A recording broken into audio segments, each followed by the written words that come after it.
Hello everybody and welcome to another RCT2 review. Today we are looking at Continental Adventure by Magni.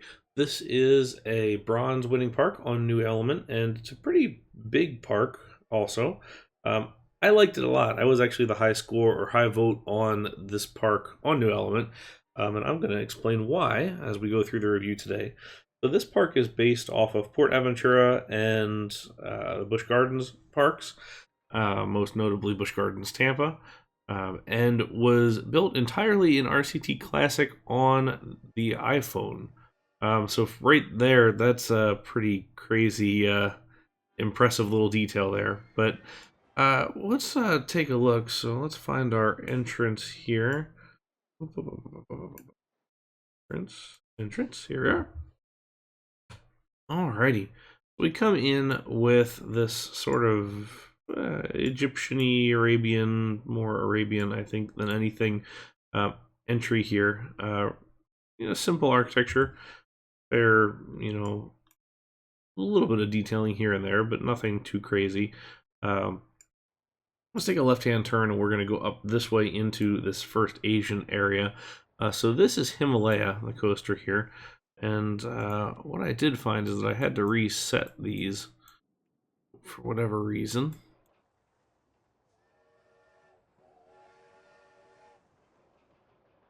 Go.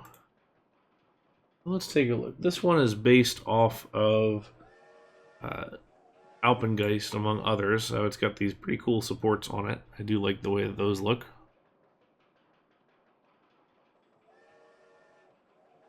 And I like this idea of the Asian theme that's also got some snow on it, so it at least kind of doubles up on the theming elements. Nice first drop here into this little trench. Huge Immelman. Loop around the lift hill, which is a very nice setup there. Pretty huge 0G roll here. Another loop, this time around the mid-course brake run. Into a Cobra Roll here. A little bit slow over the top, but not too bad. Before we head up into the mid-course. We'll drop out of there, end with a corkscrew and a 0G roll here. So I think that was 8 inversions. 1, 2, 3, 4, 5, 6, 7, 8. So most inversions on an inverted coaster for sure, but pretty cool, pretty well done. Like the little flags here made out of the wooden fence with the door. You can get 2 colors out of it. Kind of similar architecture, but not too bad. The usual kind of tropes with using the food stands for roof elements in the wooden coaster. I do really like this bridge of queue line that starts over here and wraps up over to this little monorail. Not really sure there's a whole lot to see with the monorail, but it does go over this little panda habitat and some of the other bits and pieces. Okay, so we keep moving and keep going through the Asian area. A nice little backstage space here, a little bit small and not super detailed, but again, this was built largely, without hacking or other things like that. So definitely a lot of handicaps to start with, but nice little habitat here also, and then another one on this side with the tigers. I love this glass looking out from the side of this little mountain. Okay, coaster number 2 here. Really a big fan of this paint job. I like coaster supports and track. They look really nice painted the same colors.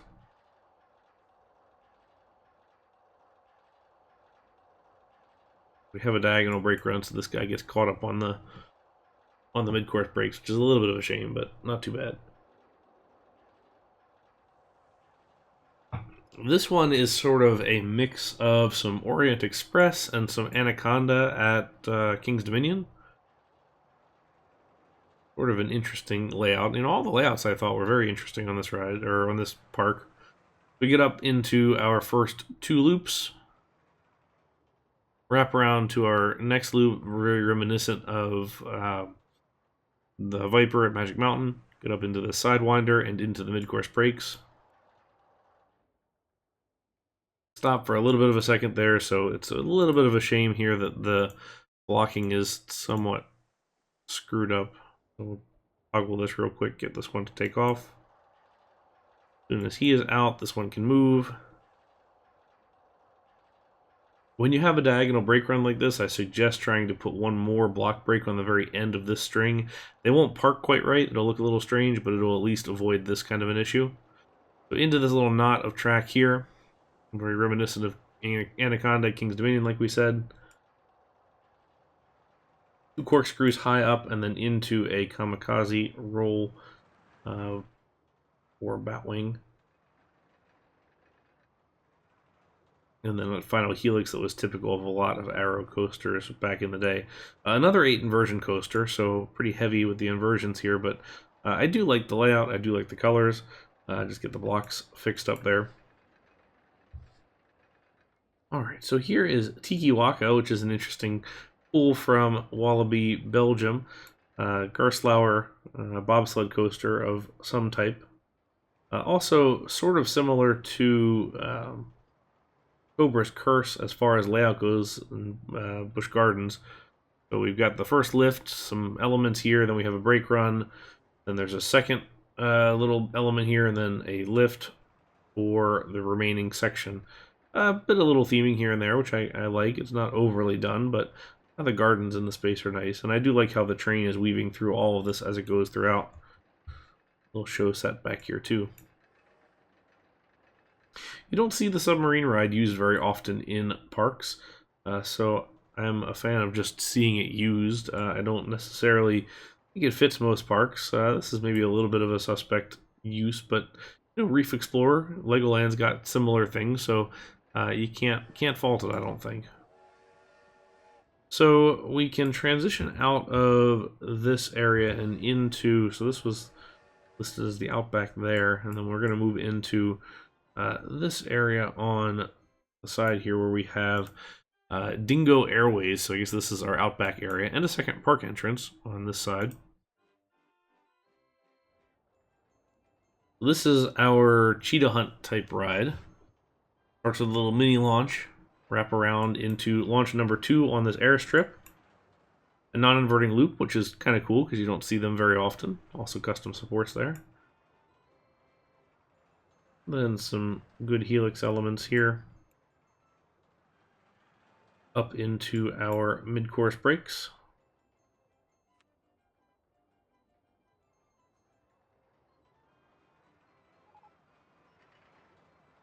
We have a little weave here through the canyon. And launch number 3 up into this top hat of sorts, or kind of turnaround. Nice steep airtime hill here. Then up and into the brakes. Actually not a bad layout at all. I kind of like this, and the airport theming is kind of neat with the tower here and the red and white, and then the airstrip here with the hangar on the side. Alright, so let's keep rolling on to this next section here. So this is Tasmanian Devil, and then next door we've got Outback Adventure. A little bit of theming here. Not a whole heck of a lot, and it's sort of off on its own. Kind of look for maybe a food and beverage area just to tie it in together. But not bad. Not bad on the whole. There's a little underground cut through here where we can walk underneath and get to this Rescue Copters ride. Again, one that you don't see very often, although a lot of the Cedar Fair parks have this. Which we can go over to this side so we can see this mine train coaster. So this is Squatch. And let's see what we're doing. Okay, so we just dropped out of here underneath this little tunnel, and we're going to pick it up with the blue train here. Or green train, I suppose it is.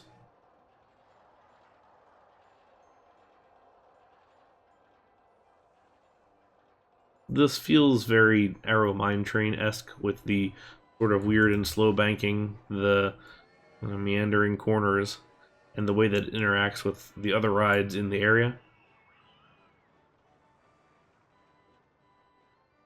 Again, some good on-ride theming, which a lot of times you can forget about when the station brakes area and everything are themed well. Water splash, very cool. Here's lift hill number 2, which is coming up parallel to the log flume lift hill. I love that sort of parallel interaction. I think those things are really cool when you can pick one thing against another area, which we're going to actually hit here with lift hill number 3 coming up. This is actually a pretty short section here with this second section. And pass each other on the track. This little duel. And then up here to lift number 3, which I already said is nice in the way that it crosses the other one.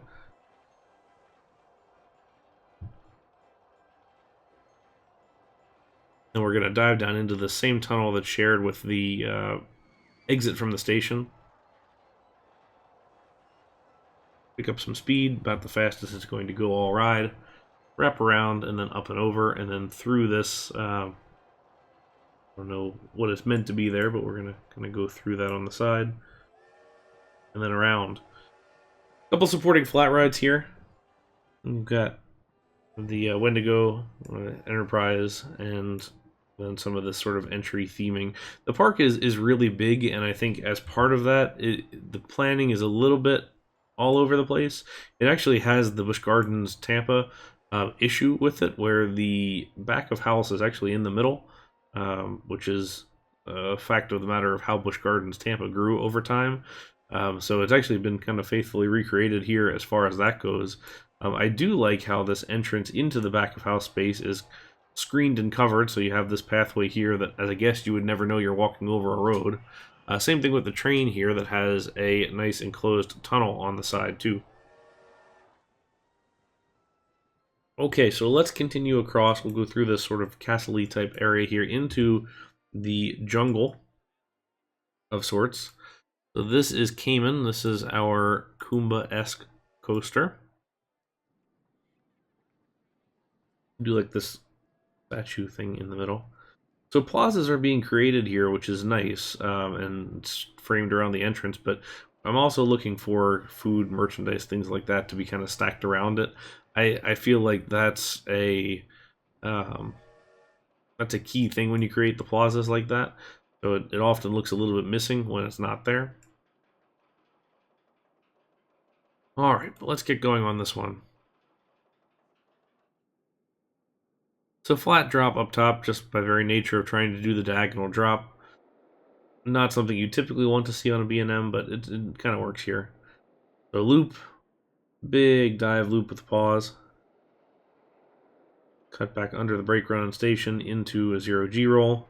Cobra Roll right over top of the entrance pathway here, which is very reminiscent of Kumba and Busch Gardens. Same with the train coming up underneath of it. Up and into the brake run here.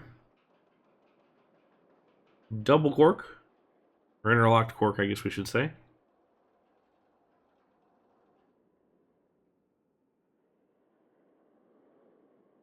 And then up and into a tunnel with a helix finale into the diagonal brakes.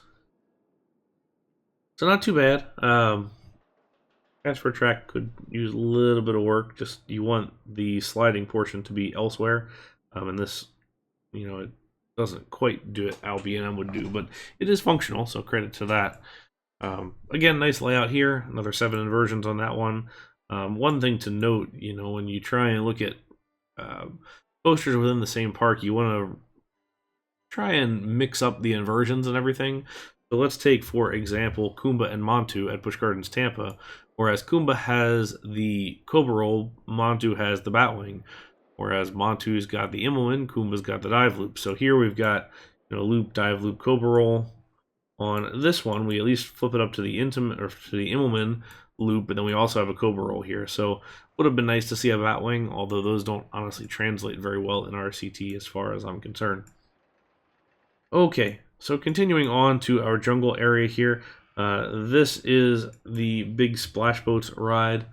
It has a nice little mountain effect here, some tunneled elements. There's a drop inside the tunnel here, which is very cool. Kind of almost like a Jungle Cruise meets big splash ride. The catch is a nice attempt at detail here.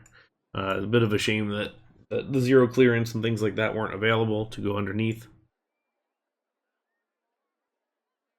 And there's also this top spin kind of nestled back in here.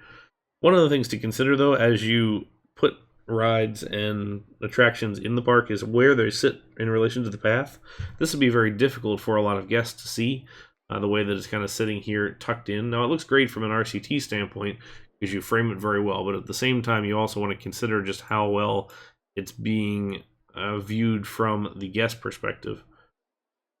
Speaking of guest perspective, this is a very nicely put together little area here. Another habitat. Here's a train spur also, another station for the train. And then I do love the positioning of the swinging ship here. That the body of water it goes over top of actually does roll into this overall splash boats ride space. Okay, so if we go up underground, you can kind of see here it goes all the way up under the whole way to this other side. Not something you typically see, so we leave the Amazon here and we come into this next area. So this is Boom Slang. This is an Arrow suspended coaster. It has two different lift hills. Green on green. Now, I said earlier how much I liked the red on red color scheme for the Arrow coaster for the Looper. This one I'm a little less of a fan just because of how well it blends in with everything else. I'm a big proponent of coasters standing out. But, you know, it's got some nice detailed elements here, including kind of the flat bit on top to reduce the stress on the chain when it disengages. And we have a pretty nice layout here. Ground terrain hugging the whole time. And it's slowly picking up speed with these back and forth sections. Suspended coasters can be hard to do. There's not a lot of pieces available for it, and it can be kind of monotonous as well. But I think it's been done relatively well here. Run into the same issue as far as the brakes go on this one, since it's running 3 trains. There's not really 2 trains worth of brake run space back here, so just something to consider. Nice little duel there, off the drop. Wrap around the queue. All the way down here to this water splash here at the bottom. Or a faux splash there. Little drop tower here. This is Tree Frogs, kind of almost a little kids type thing. Over to the other side here where we have Duma, which is a Premier Skyrocket coaster. So I think this is probably the best you're going to do without zero clearances and without some ride hacking and things. It looks awfully square, which is a bit of a shame, just because I think it could be so much better, but not awful. Let's take a look. So we got our little train here rolling through. Dive and then into the non-inverting loop. So definitely taking the approach of let's get it as realistic as possible as far as the layout goes, sacrificing some aesthetic in the process. So, you know, credit to the builder at least for going for that, but it is looking a little rough as far as those things go. Now this bridge is cool. I like that. And wrap around to another one of these habitats, which has some really cool height change throughout. So we got the gorillas in here. Would have been nice to name those. And then a rapids in the back corner here, which I'll kind of skip over some of the other things so we can see this first, and then we'll look at that coaster. Kind of an interesting rapids where the station is almost in the center here. I'm going to wrap it all around to a crossover, which is kind of neat. Then a second crossover, and then the final climb up to the top again. A little bit of detail here and there. Again, difficult without the ability to zero clearance, so you've got to just lower the channel here. So kind of is what it is. Our big coaster here, this is Pride. A big B&M hypercoaster of sorts. It would have been kind of nice to see maybe half or 2/3 of these columns hidden. That way it would look a little more realistic as far as that goes, even if you didn't do realistic supports. custom supports, I should say.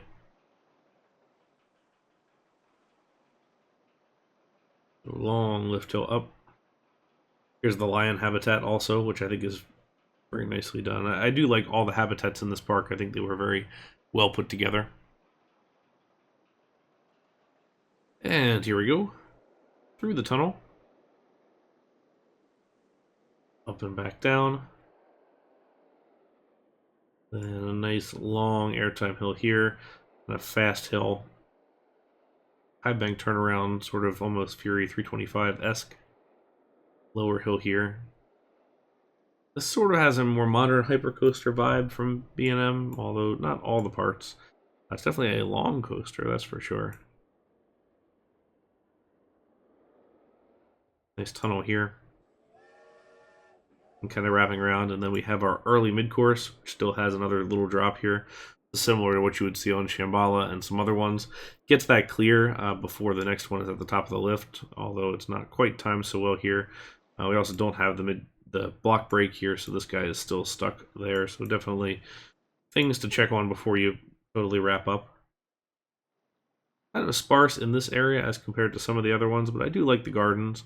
We've got a reptiles building here, and then a few other habitats, it looks like. Not a whole lot of, as far as food and beverage goes.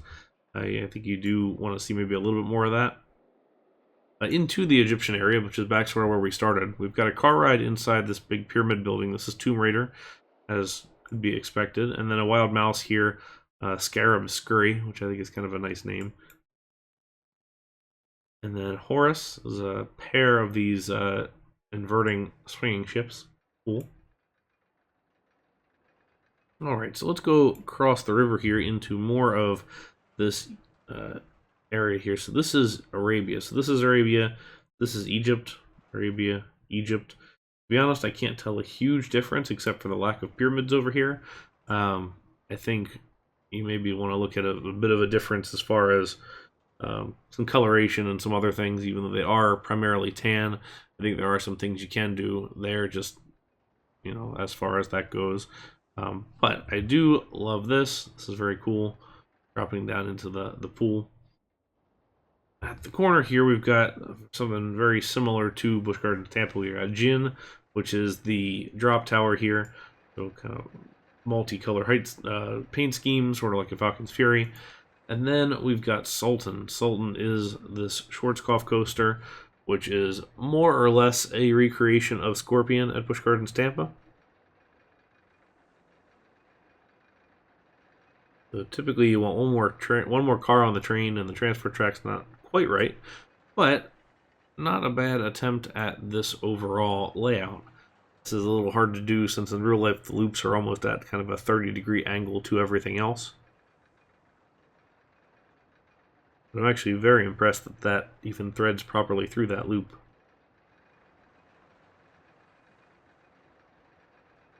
So credit there for sure. Okay.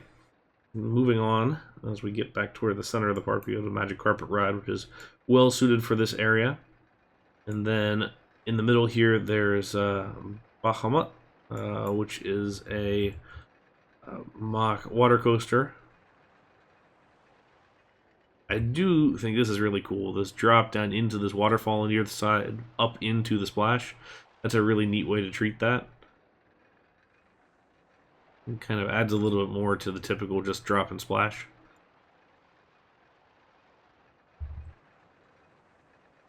Then heads underground and comes back over here to the station.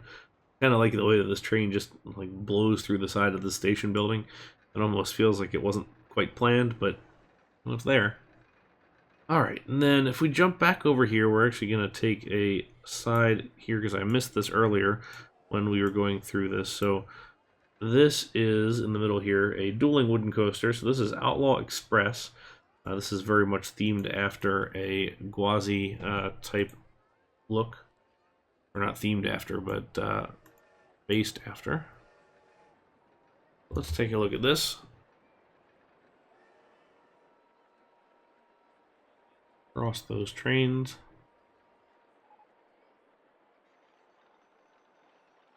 And hit those lift hills that split apart. The challenge when you do these kind of coasters, if you do one of the lift hills on the grid and one of them diagonally, the diagonal one is going to be longer,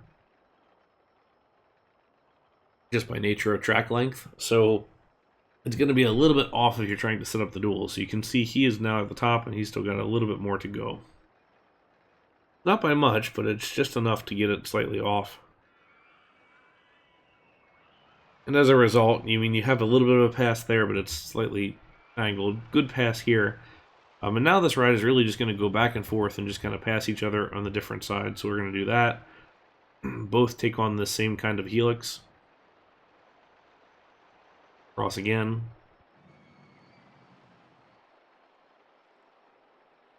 We'll have this kind of roundabout cross here, and then they'll pass underneath of each other. So decent start. I think you want to try and be a little more clever sometimes as far as dueling coasters go than, cross, turn around, cross, turn around, cross, turn around, cross. It's really just the same thing, just kind of back and forth. But it is an easy way to get a dueling coaster that works.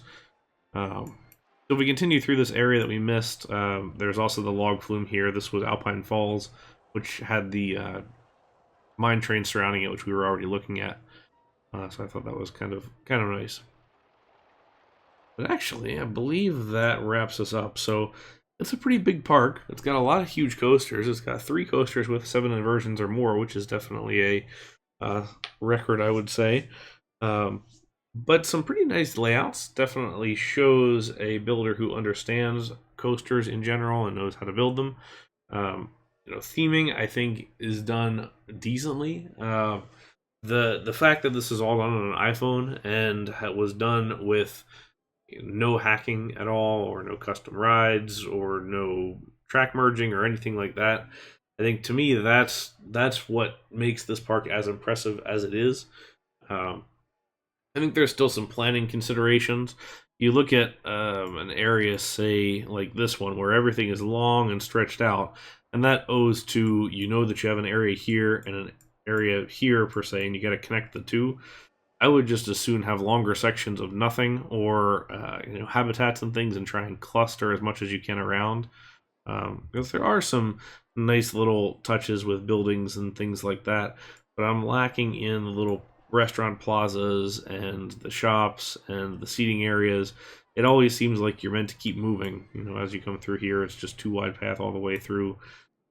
Where we kind of get into a little bit better situation is places like this in the Arabia area, where you have all these different terraces and pathways just by the nature of what the area is doing. So it's almost sort of an accidental gathering space. But starting to get the idea with the tables here and everything, there's a lot of different opportunity for that. But the path making is really a good way to help distribute the cadence of your peeps as they go through an area, so that you're not just speeding them through. You kind of pick them up, you slow them down, you pick them up, you slow them down, and make them stop in the different places that you want them to stop. So, not a bad attempt, I would say. Some work that can be done there, but on the whole, not too bad. I think the Asian area here may be one of my favorites, only because of how well this blue strikes off against the reds, with the greens in there as well.